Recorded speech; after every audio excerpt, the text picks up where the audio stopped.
In a small town nestled among forests and lakes, a shocking murder occurred, shaking the entire community.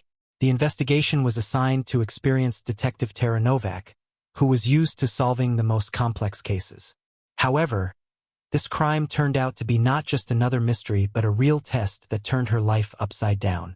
As Tara dug deeper, she discovered that the roots of evil were much closer than she could have imagined.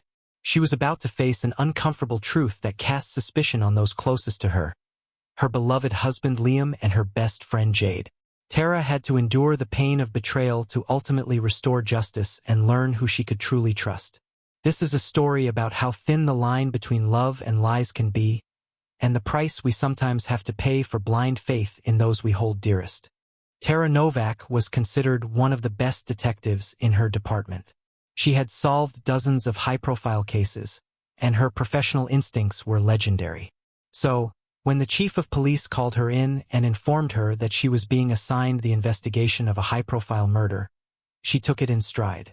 On the outskirts of town, in a wooded area popular with young couples and joggers, the body of a man had been found. Aaron King, 32 years old, a programmer who worked at a local IT company, had been stabbed multiple times.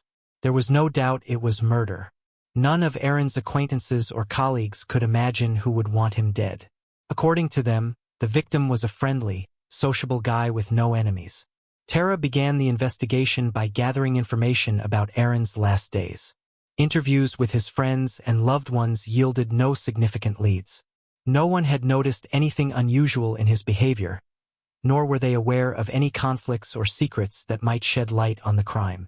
Forensic experts determined the exact time of death, between 10 p.m. and 11 p.m. on Saturday. Tara requested footage from surveillance cameras in the area and began combing through Aaron's journal and messages, trying to piece together the events of that fateful evening. The further Tara delved into the case, the more questions she had. Aaron King seemed like an ordinary man leading an unremarkable life. So what had led him to an isolated area late at night? And who had reason to kill him so cold-bloodedly? Tara was determined to find answers and bring the murderer to justice.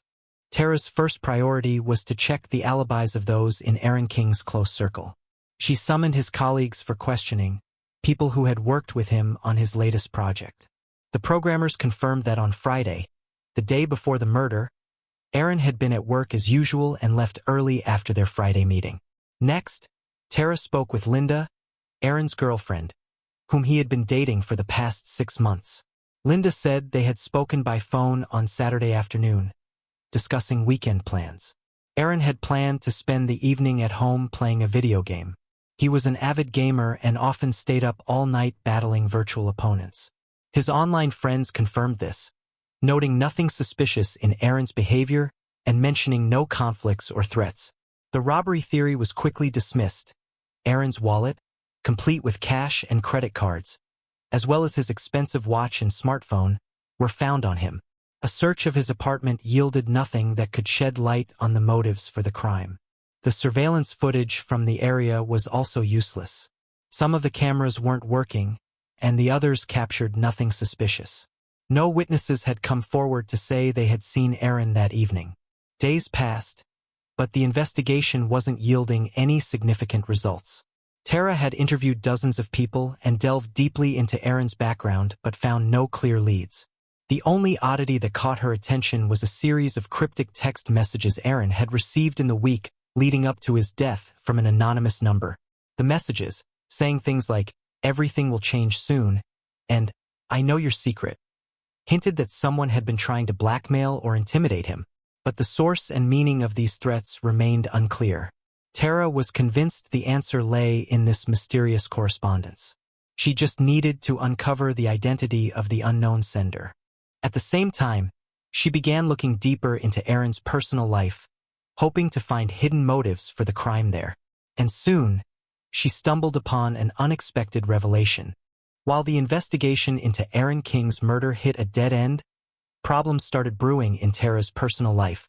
Her husband, Liam, whom she had been with since high school, had recently become distant and preoccupied. He often stayed late at work, citing urgent deadlines. And when he was home, He would spend long periods glued to his phone, whispering during conversations. Tara initially attributed these changes to stress and exhaustion.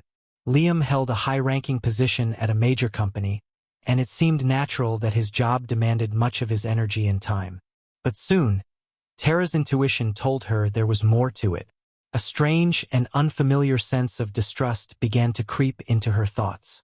One evening, returning home earlier than usual, Tara caught Liam off guard. He was sitting in the kitchen, texting someone with an unusually tender expression. When he noticed Tara, he quickly hid his phone, looking flustered.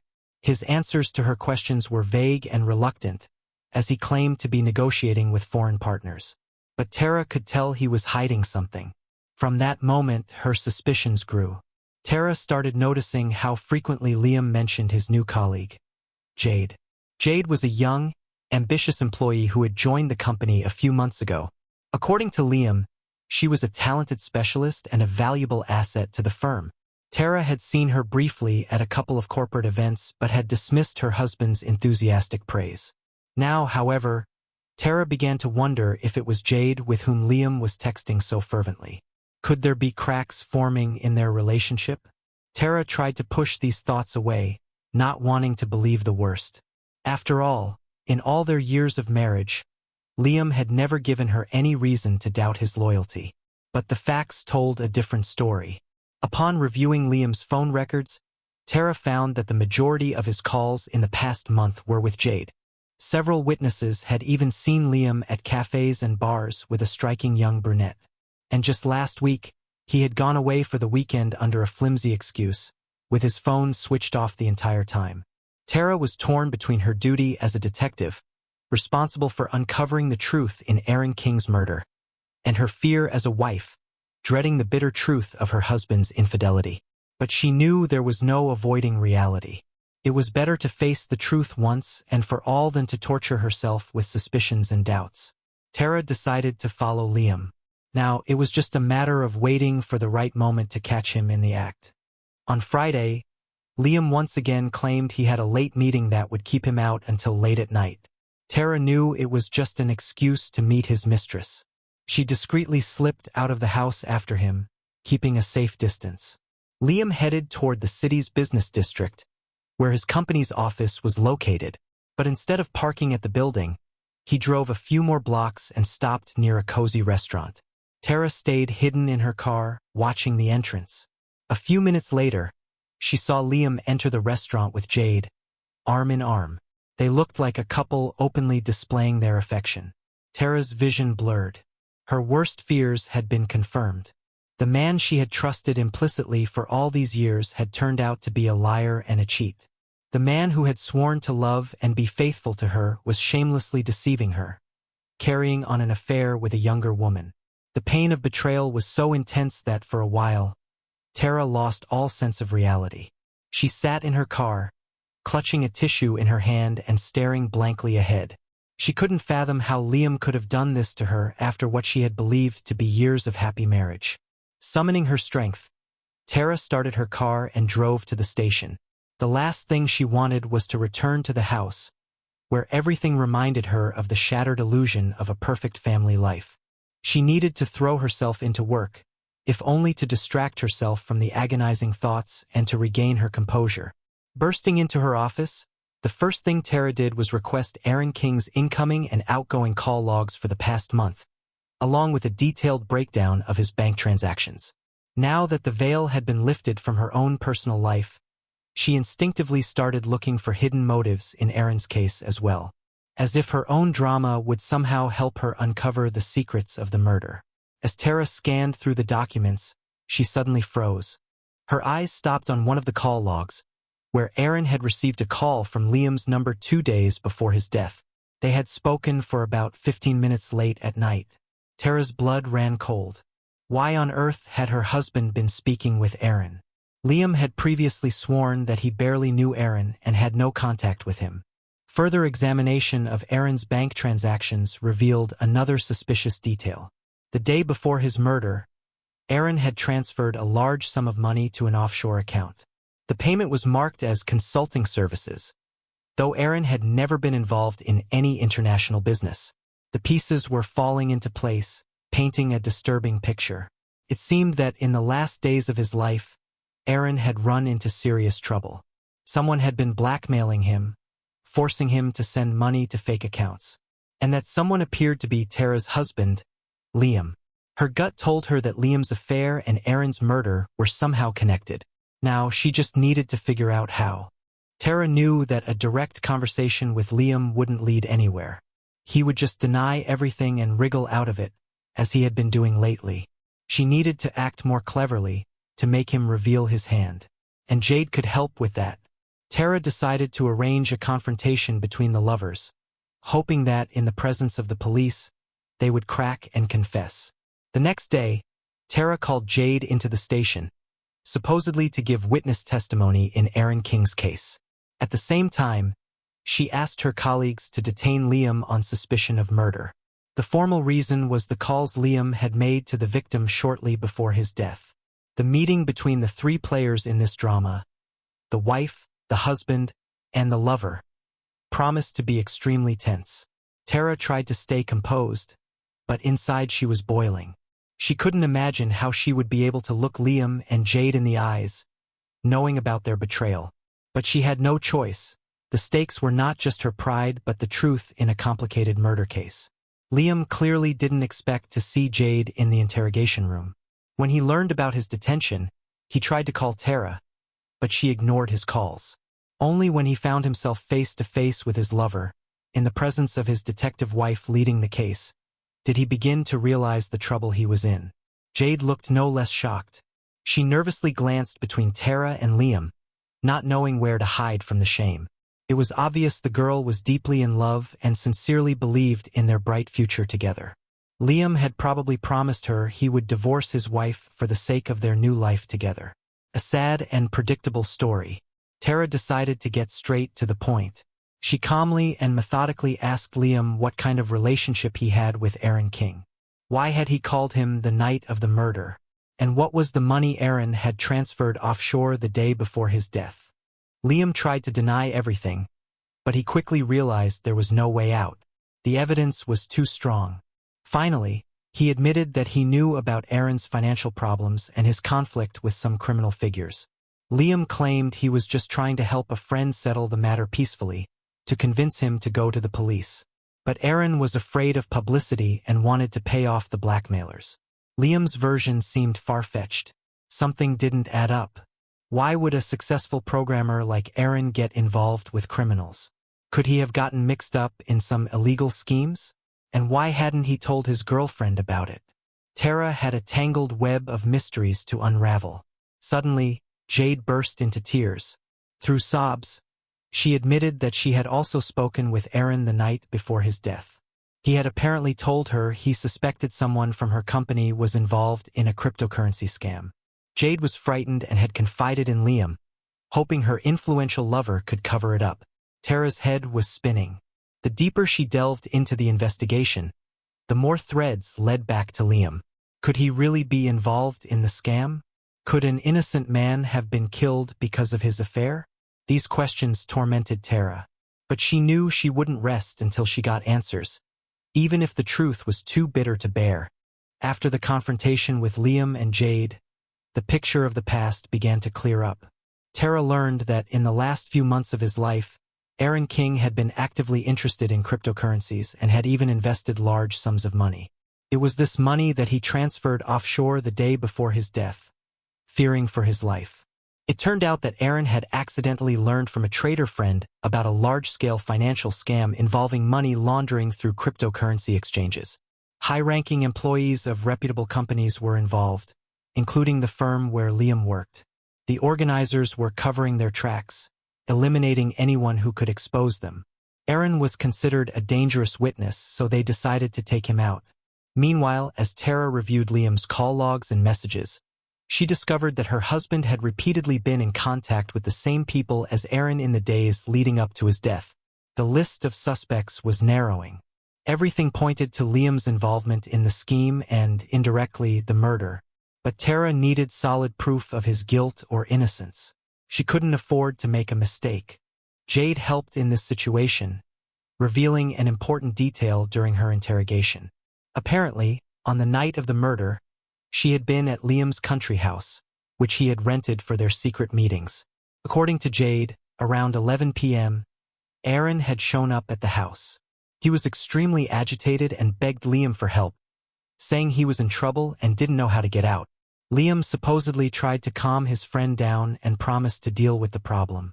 They talked for about an hour, and then Aaron left while Liam stayed with Jade for the night. Now it made sense why Liam hadn't answered his wife's calls that night and why his phone had been off. He had indeed been out of town. Tara rushed to verify this information. She requested footage from the road cameras near the turnoff to the country highway. Sure enough, she found video of Aaron's car heading toward the cottage area around 10:30 p.m. An hour later, the same car was recorded speeding back into the city. It looked like after meeting with Liam, Aaron had gone straight to the forest park, where he was killed. It turned out that Liam was the last person to see the victim alive. He knew about Aaron's problems but hadn't reported them to the police. Moreover, Liam had lied about being home with his wife on the night of the murder. He was clearly hiding something. But was he directly involved in the crime? That question remained open. Tara realized she would have to take drastic measures, organizing full-scale wiretaps on Liam's phones and those of his close associates, and conducting searches at his office and the country house.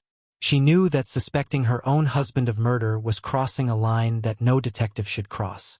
But there was no turning back. Tara was determined to see this case through, no matter the cost. After planting hidden cameras and bugs in Liam's office and home, Tara prepared for a long, thorough gathering of information. Now, every conversation and every step Liam took was being recorded and analyzed. Tara barely slept, spending her nights reviewing surveillance reports and listening to audio recordings. She hoped to catch that one moment when Liam would slip up and reveal his involvement in the cryptocurrency scheme and Aaron's murder. At the same time, Tara compiled dossiers on everyone connected to the case. Liam, Jade, Aaron's co-workers, his trader friends, and Liam's business partners. The list of suspects was large, but with each passing day, it narrowed, tightening like a noose around the criminal's neck.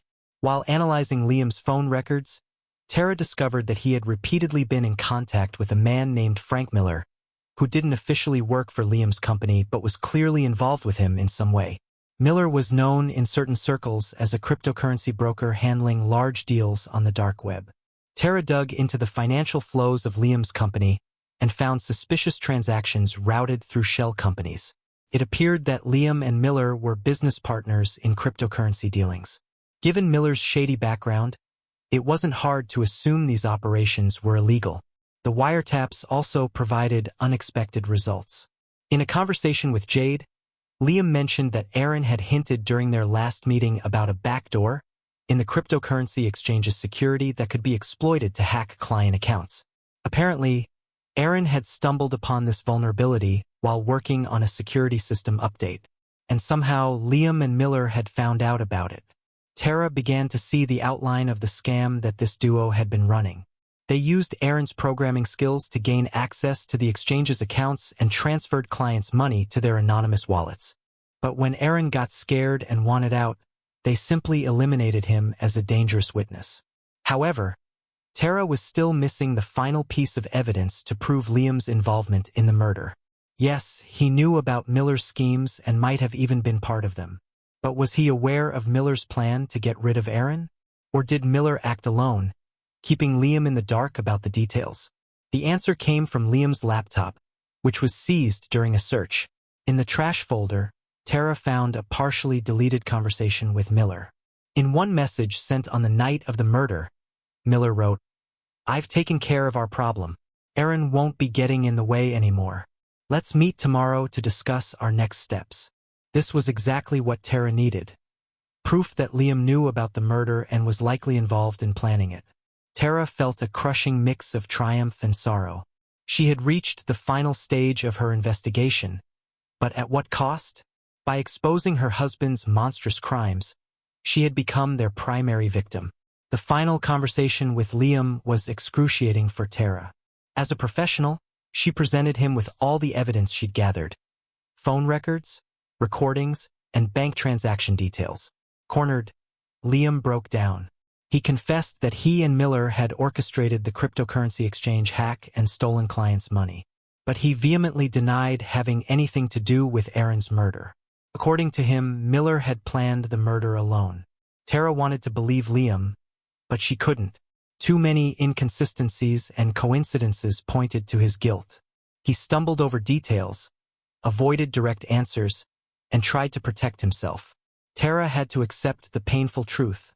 Their marriage had been built on lies, and that lie had ultimately cost an innocent man his life. Liam and Miller were arrested and charged with fraud, money laundering, and murder. The trial promised to be long and high-profile. Tara, meanwhile, was left alone with her pain, unable to cry it out, and the guilt that she couldn't shake. She had done her job and brought justice. But at what price? The case of Aaron King's murder was officially closed 2 months after the arrests of Frank Miller and Liam Novak. They were charged with multiple offenses, including large-scale fraud, money laundering, and premeditated murder. They faced sentences ranging from 15 to 25 years in prison. At trial, Miller tried to shift all the blame onto Liam, claiming he was the mastermind behind the criminal scheme and the one who ordered Aaron's elimination. Liam, however, maintained his stance. He admitted to his role in the scam but adamantly denied any involvement in the murder. The jury believed Liam.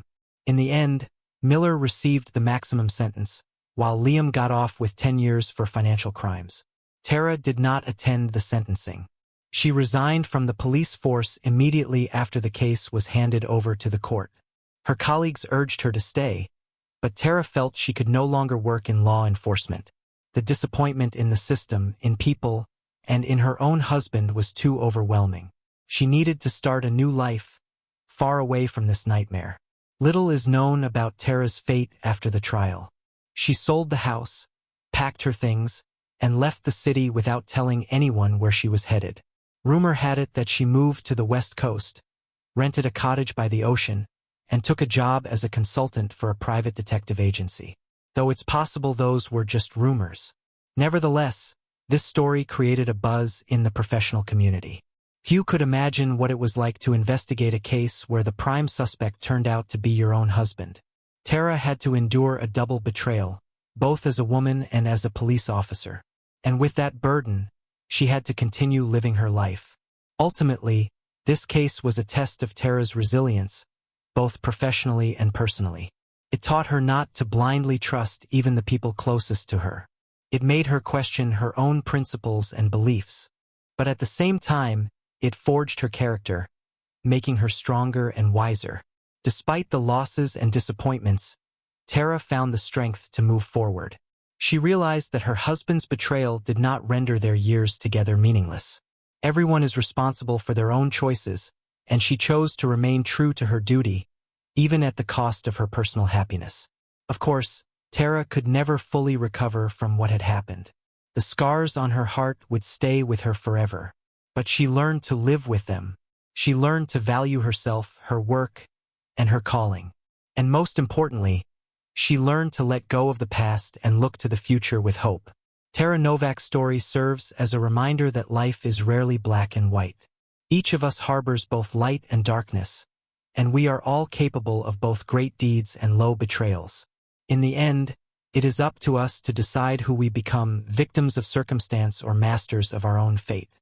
One day, perhaps, a movie will be made or a book will be written about Tara, about the woman who, at tremendous personal cost, unraveled a web of crimes that nearly destroyed her life. And her story will serve as an example for others, a testament to resilience, duty, and the ability to stay true to oneself, even in the face of the most harrowing trials. Because deep down, we all aspire to rise to the occasion. Just like Tara,